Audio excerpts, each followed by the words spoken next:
Well, hello to you and welcome to another exciting game brought to you by EA TV. EA Sports FC is a series defined less by massive changes and more by the quality of life updates each new entry makes. And FC 26 has those in spades. And there it is, the opening goal, the ideal way to start. It's filled with small adjustments that make this one of the best versions of the beautiful game in the last several years. From stickier dribbling and crisper passing to smarter goalkeeper positioning. Unfortunately, the goodwill those changes garner have also been undercut by some of the most aggressive microtransactions EA has ever introduced. So, while FC 26 is inching in the right direction, that progress is primarily kept to the pitch. There's the first touch and we're underway. The new gameplay styles represent one of the biggest changes and best updates this year. In the past, everyone was using the same tuning, whether diving into competitive games in Ultimate Team or trying to win the league against CPU opponents in Manager mode. Well, he's got two now. This year, EA has split things between two different presets, competitive and authentic. With the competitive preset, you can expect the fast-paced action and smarter AI teammates that you might be used to from previous entries. Meanwhile, authentic will feel more realistic to what you see on the real-life pitch every weekend. Players are slower and you need to use your tactical intelligence to get into scoring position. The most important part of this change is that these two options do not impact each other. That means EA can tune competitive mode however is needed without changing the balance of authentic mode, something they couldn't do in previous versions of FC. Opportunity here, and a decent save. People come to FC 26 for different reasons. Career mode players want a game that plays as close to real life as possible, while Ultimate Team and Clubs players want fair and balanced online competition. Those two ideals have sometimes worked against each other in the past, so giving us two totally separate gameplay styles is a great way to serve both communities. And there is no missing those. An open goal for them to enjoy. In general, the on-pitch gameplay might be better than it's ever been during the current console generation. Part of that is thanks to the split between authentic and competitive, but it's more than that alone, as FC 26 is just generally more responsive than ever. There are dozens of ways this manifests, but the thing you'll notice most is left stick dribbling. The ball feels sticky to your feet, letting you make micro adjustments as you dribble down the pitch. With the extra control, you're better able to set up passes and find lines to cut through the defense. Chance to score, and it's an early lead. Speaking of passing, everything is a bit crisper this year. You can't ping up and down the field with no-look passes, but you can use positioning to tiki-taka your opponents to death while you look for an opening. Speed is still king on the wing, but in the middle of the pitch, it's all about controlling the flow and looking for that one incisive pass to get in front of the goal for a shot. If that sounds like FC 26 could become a scorefest, especially online with the faster pace of competitive mode, you'd be partially correct. Defending can be difficult. Mistimed tackles will leave you even further out of position than usual due to the dribbling improvements, and your AI teammates tend to run out of position already. However, EA has given goalkeepers an AI boost to help offset that. Your shot stopper isn't perfect, but they're much more intelligent with their positioning. There is an early test for the goalkeeper. Don't get it twisted, you'll still see a few weird bounces here or there, that's football after all, but goalkeepers are at least much less frustrating in FC 26.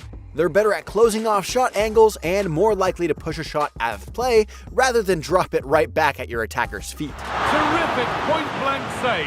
Well, I thought that had to be a goal, but the keeper pulls off a tremendous save. So, things feel great mid-match, but the problems start to take shape when you dive into the mode options between them and see the season pass plastered on nearly everything. Last year, EA introduced a paid season pass into FC 25 toward the end of the cycle, so we knew this was coming, but seeing it drop on day one does sting. You can ignore it and stick with a free version of the pass, or even potentially earn enough in-game currency to buy it without spending real-world money, but this still might be the worst version of a season pass we've seen in a sports game yet. The issue is that you're not just earning rewards for Ultimate Team, where people are already, unfortunately, conditioned to spend money. You're also earning a ton of rewards for clubs, player career and manager career. The latter is where things really get icky because one of the big draws for FC26 is that icons and heroes are finally available in manager mode. For the first time ever, you can take classic players like Luis Figo, Toni Kroos, and Julie Foudy and put them into your manager mode saves. It should be a revelation, but instead, EA made the strange decision to lock many of these players behind the season pass.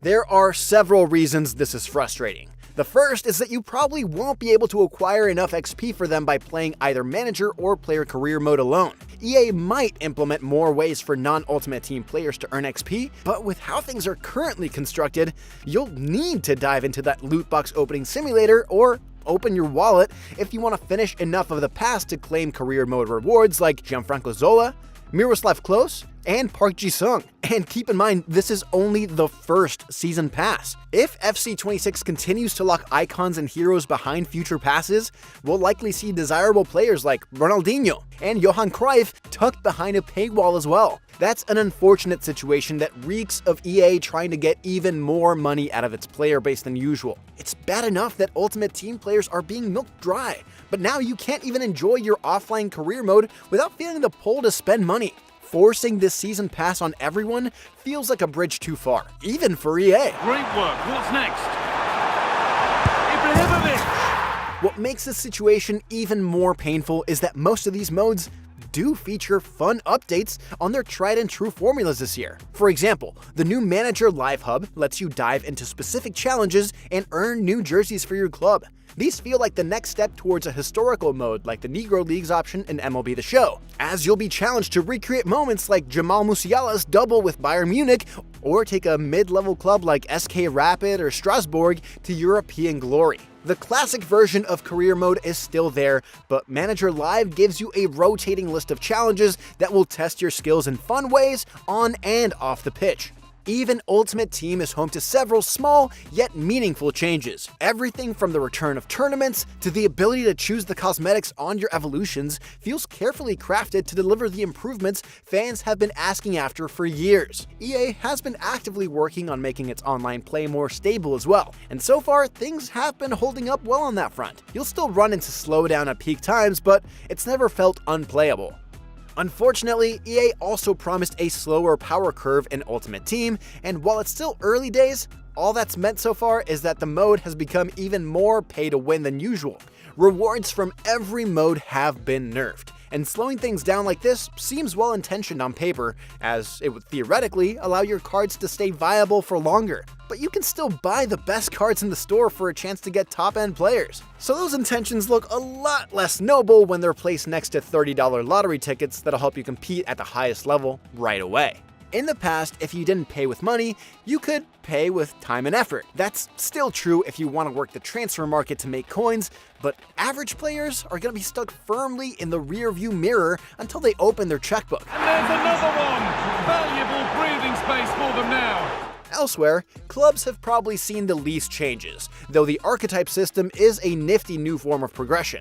Now, you can pick a famous player from football's past to emulate, making it a little easier to stick to a role, providing a better way to gauge forward momentum. That said, without a dedicated group, it's a mode that's tough to get into, which makes it hard to recommend to casual players.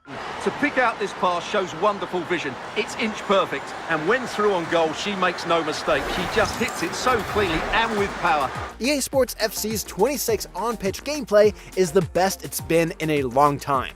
Dribbling is sticky and responsive, passing is crisp, and goalkeepers can actually play their position. But despite the positive improvements both mid-match and across its various modes, an increased focus on monetization is more distracting than ever.